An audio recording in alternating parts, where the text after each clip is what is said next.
What is the friction zone? This is probably one of the most common questions I get asked. So in this video, I'm going to explain exactly what it is and give you a simple exercise to help you dial it in. Now let's hop into it. People explain it by slowly letting out the clutch until the bike starts moving. And if you've ever been told that, that's probably why it doesn't click. The way I like to explain it is it's that sweet spot in the clutch where it starts providing power to the rear wheel. But let's go ahead and get a little deeper than that so you fully understand. And in order to understand this, we gotta know exactly what the clutch actually does. I'm gonna use a simple metaphor to help you understand this. Think of it as a water hose. Now imagine you're in your backyard grabbing the garden hose and getting ready to either water your flowers or, better yet, wash your motorcycle, because it probably needs it. Now when you grab the handle of the nozzle, if you just squeeze it, the water's gonna come rushing out. And if you haven't pressed on the handle, no water is coming out. But then if you just gently squeeze it, you get a nice consistent flow coming through. That's basically what your clutch is, but instead of water, it's power to the rear wheel. And when you're in that middle part with a nice consistent flow of water coming out of the hose, that's where you want to be on the clutch. You're providing a nice smooth amount of power to that rear wheel. Now I'm going to hop on the bike and demonstrate some different ways when you manipulate the clutch. First, I'm going to show you what happens when you let the clutch out too quickly. Then I'll show you the sweet spot in the friction zone. Now I do want to preface this with, you have to have a sufficient amount of throttle in order for this to work. When you're in the friction zone, it's okay to have a little too much, but if you don't have enough, it's not going to end well. I'll demo with that first, and I will get the 360 camera on my hand so that way you can see exactly what my hand's doing. So we got the bike fired up, okay? We're gonna end up being in first gear while we're doing this, obviously. And I will say, we can move the bike without any throttle being in the friction zone. And for some of your other types of bikes, like sport bikes, adventure bikes, they idle a little bit higher and you can get away without using any throttle, but Harleys, they idle pretty low. So you definitely wanna have some throttle to have a safety net. So as you can see, without using any throttle, if I see my hand, so right when the bike starts to move, that's your friction zone. But look what happens when I let it out and I don't have any throttle. We end up stalling. So this is why it's important that you need to have throttle. So we'll go ahead and start it back up. And for the correct amount of throttle, you want no less than about 1,800 RPMs on a Harley-Davidson. That would be more than enough to get you by. So what we're gonna do, we're gonna give it some throttle. This is about 2,000 RPMs.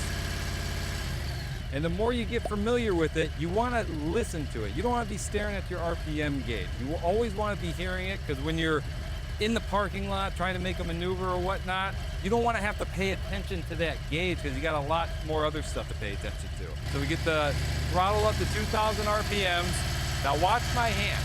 I'm gonna slowly enter into the friction zone. Boom, bike's starting to move. And we're in that sweet spot right now.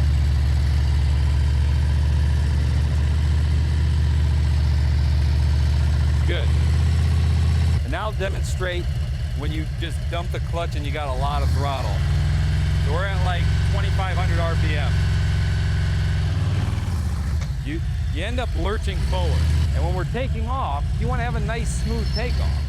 And I'll be honest, I'd be lying if I say I don't ever stall anymore. It's very few and far between if I'm getting complacent or something, not enough throttle, and I just kind of let out that clutch, especially if you're stopped at a red light and that person behind you, you know, they're not paying attention. They think you keep on going forward and they, boom, hit right in the back end of you. I just saw a video like that not too long ago. The guy stalled, car behind him, thought the guy was still moving and smashed right into the back end of him.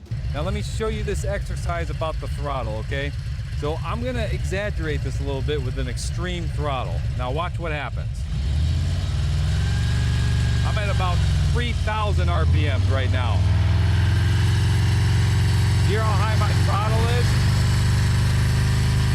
Now watch my hand. My hand isn't moving. And I'm staying the same pace with this extreme throttle. Now if I start letting out the clutch a little more, it starts providing more power.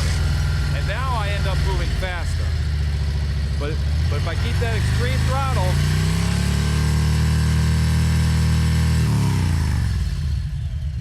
as you can see, nothing happened because I'm in that sweet spot. And let me warn you, you don't want to do this all the time or whatever, because then you'll start kind of wearing out your clutch a little bit. With these newer bikes, with the wet clutches, they're designed to slip like that. And people get confused because with the older stick shift cars, they're not made to slip. That's a dry clutch. So people get a little weary about burning it out. But with these Harley-Davidsons, I promise you, practice 10, 15 minutes, take a 10-minute break, you're going to be fine. I've done a crap ton of practice, gone a lot longer than I probably should have. And I haven't had to change out the clutch because of that. So now let me give you another exercise you can do. You don't need any fancy equipment or anything. You can do it just even in your garage or in a parking lot. So what we're going to do, we're going to start up the bike. And it's always a good idea to start the bike in neutral with the clutch pulled in. From what I've been told, it's a little bit easier on the starter. So you start up the bike, put it in gear.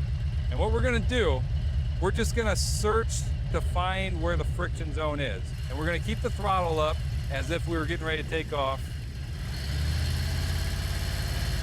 That's about 2,000 RPMs right there. And you're just going to slowly start releasing that clutch so you feel the bike starting to move forward, and then just bring it back in. And notice, I only brought the clutch. I didn't bring the clutch all the way back to the grip because you don't want to be searching for that friction zone when you're trying to take off. So get the throttle loaded.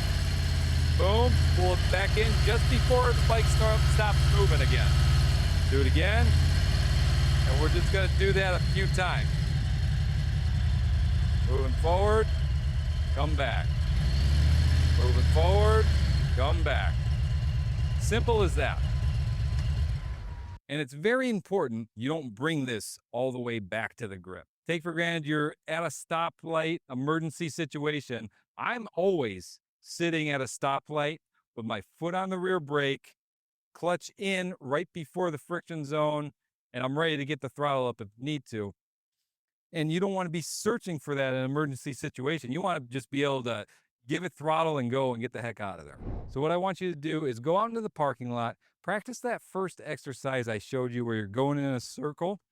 Make sure you're in that friction zone. And remember, you'll know because your bike isn't going to go any faster or any slower. You're just going to stay in a constant speed and try to do it on flat ground, because if you're going downhill, you'll end up picking up a little bit of speed. And if you're starting to struggle trying to find that sweet spot, do the second exercise that I showed you where you're just rocking the bike back and forth. And remember, don't pull that clutch all the way to the handlebar. And also at parking lot speeds, you're not controlling the bike with the throttle. You're controlling it with the friction zone. And after you have your friction zone dialed in, make sure to check out this video right here, because this is going to help you with your slow speed maneuvers as well. As always, this is Jogo with Jogo Motorcycle Adventures, and until next time, ride on.